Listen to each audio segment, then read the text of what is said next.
Hello everybody, how's it going? So today we are just down in Newton Stewart. So we are doing grass for another AD plant. And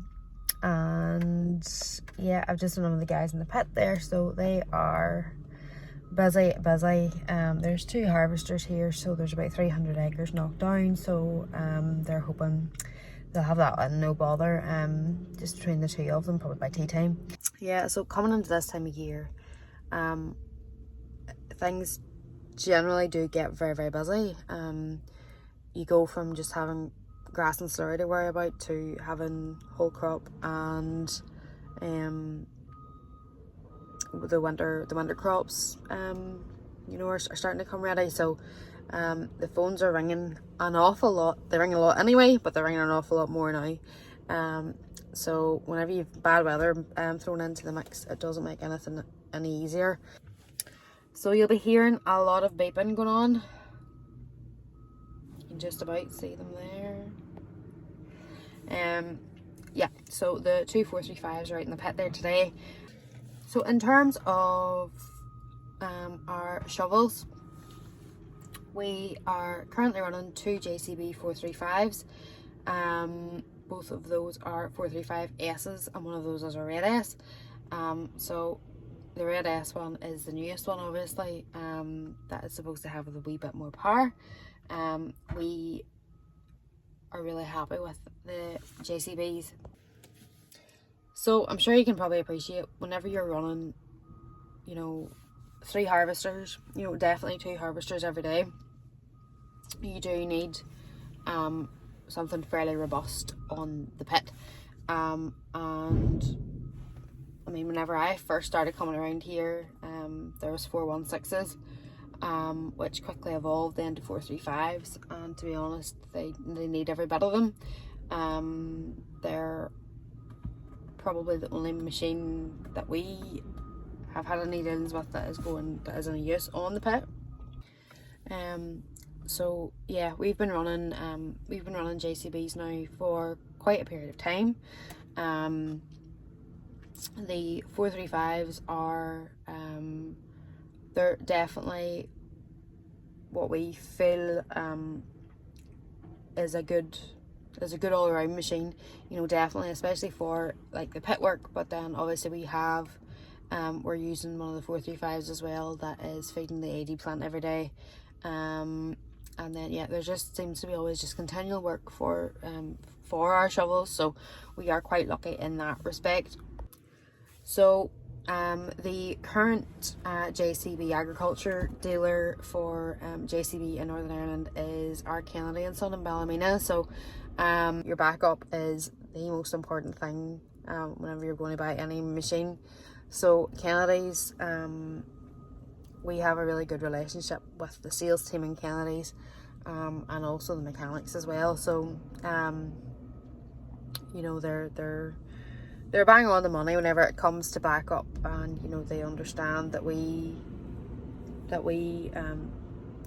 need machines running. And so a 435 obviously isn't it's probably not a general a machine that you would find generally on a normal farmyard. So if there is a problem or there is a breakdown, it's very important for us that we have that sort of backup, that we can get a machine to step in if we need it to. Whenever you're running two big harvesters every day, and the odd day the 3rd harvester, you need all the power in the pit that you can get. So there's always comments made somewhere along the line about our poor men in the pit. And yes, there's no point in lying. There is good times whenever they get it really, really tight. But yeah, to be fair, it's really important for your buckrake man to know exactly what he's doing. It can be argued that it is the most important job out of the lot. And to be fair, there's probably a bit of truth in that. It's your silage clamp or your pit is what the farmer is left with, for the rest of the year. And if it has been badly buckraked, he's going to remember whenever he's lifting grass out of that every time he's lifting grass out of it. So it is really important that, you know, you are making sure you're doing a good job and it's well rolled, there's no holes, and you've got your walls well filled. So the two guys we have on the pit there today, one of them has just started with us there this year, and then there's James. Then he is usually on a trailer, but our full-time buckrake man Craig, he got married last weekend, so he's taken a wee bit of time, and rightly so. To enjoy married life whenever he can. So aside from the two big shovels, we are also running a 320. So she is the shovel that we keep in the yard, and she is obviously, you know, for pushing in silage to the cows and loading the diet feeder and all that kind of stuff. So she is as at home. So now on occasion she does buckrake as well to the third harvester, and she's grand. To be fair, she's 100%.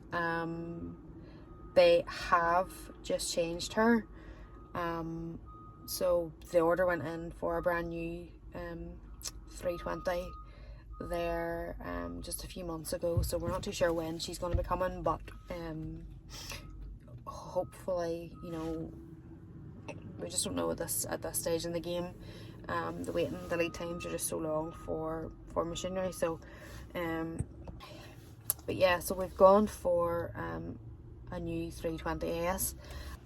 So you'll have seen that we had the demo out from Grassmen, the new 420, whenever they had it last summer.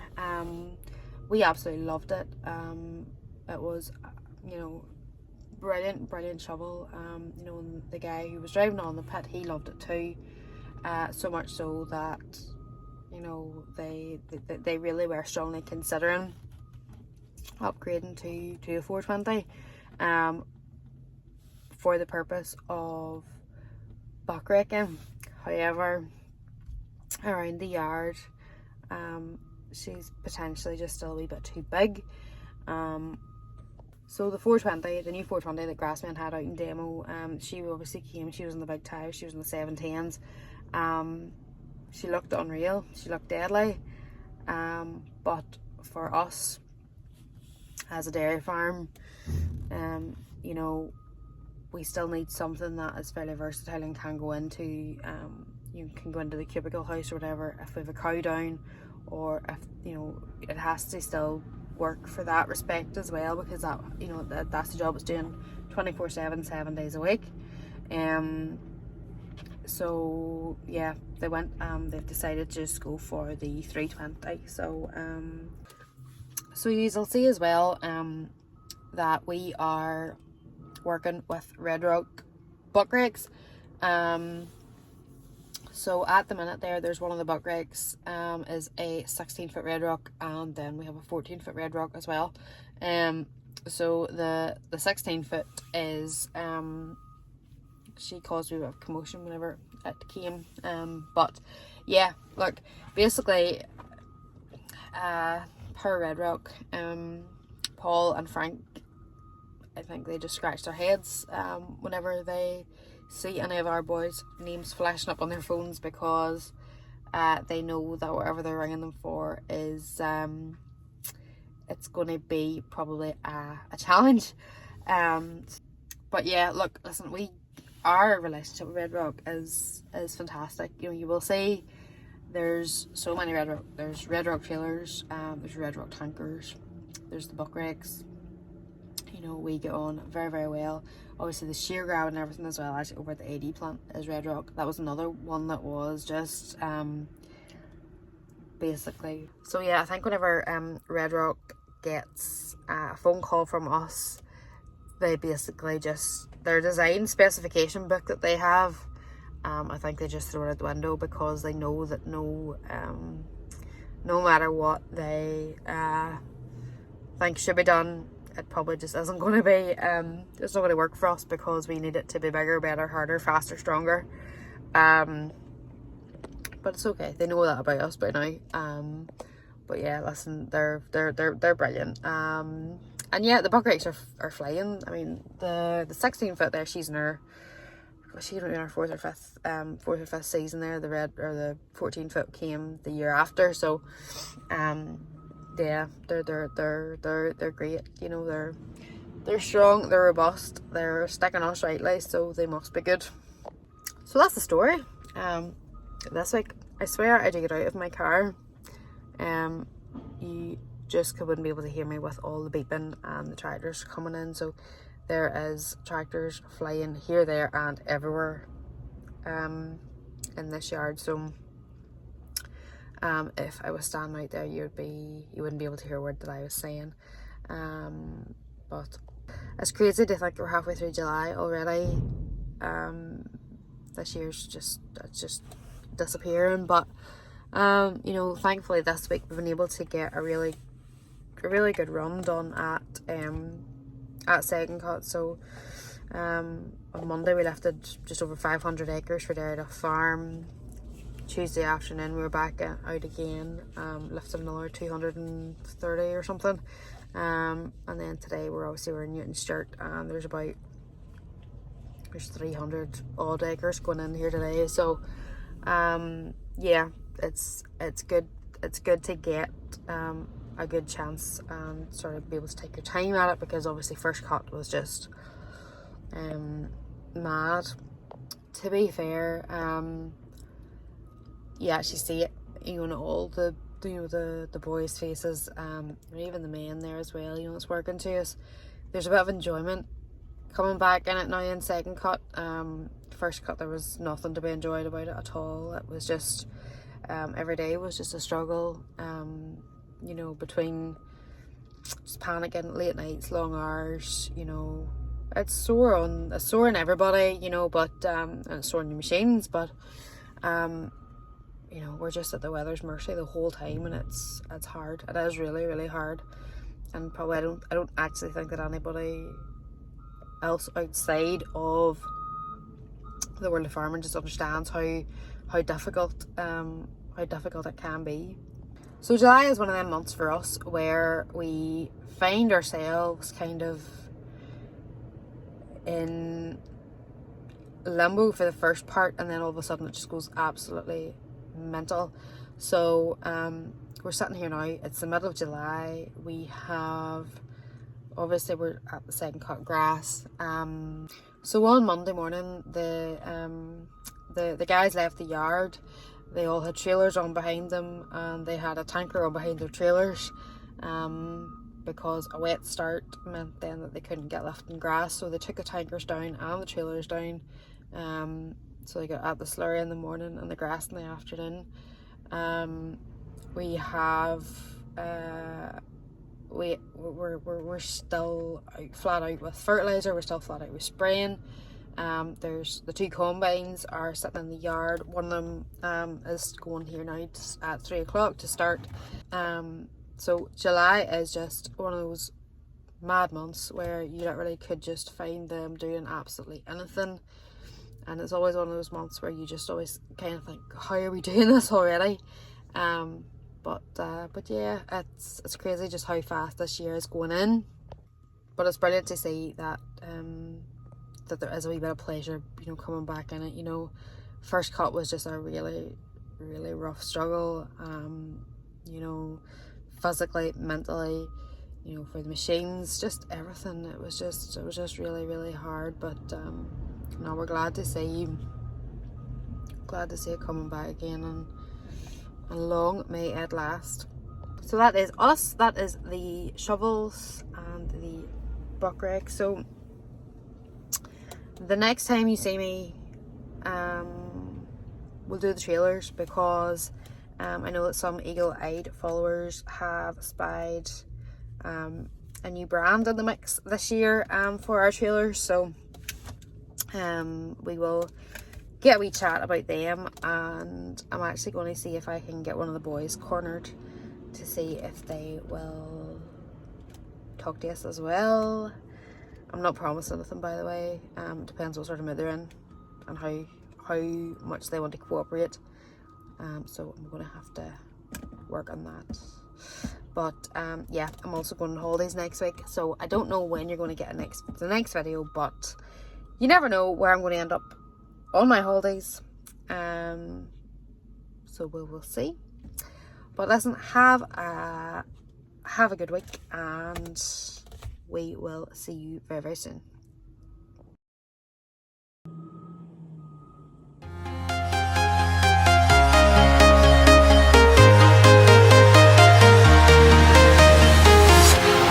Walking alone, the streets are empty. The only thing I can see is my own silhouette. I'm getting stronger, step by step. The clock is ticking, but there's no time for regrets.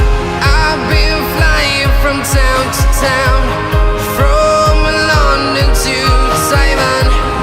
I've been all around the globe, trying to protect your soul. We are heroes tonight. We will fly above the sky. We are heroes tonight. Yeah. We are heroes tonight. We will fly above the sky. We are heroes tonight.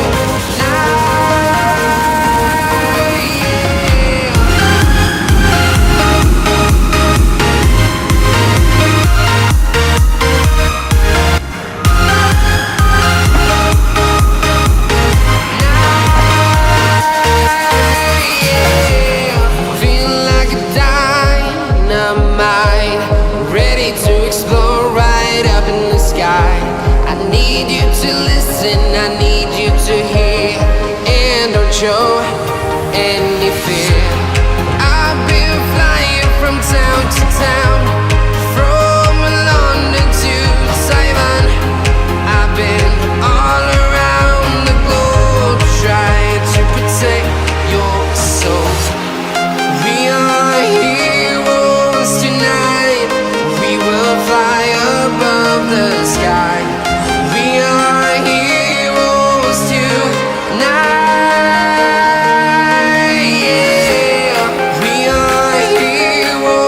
Tonight, we will fly above the sky. We are heroes tonight.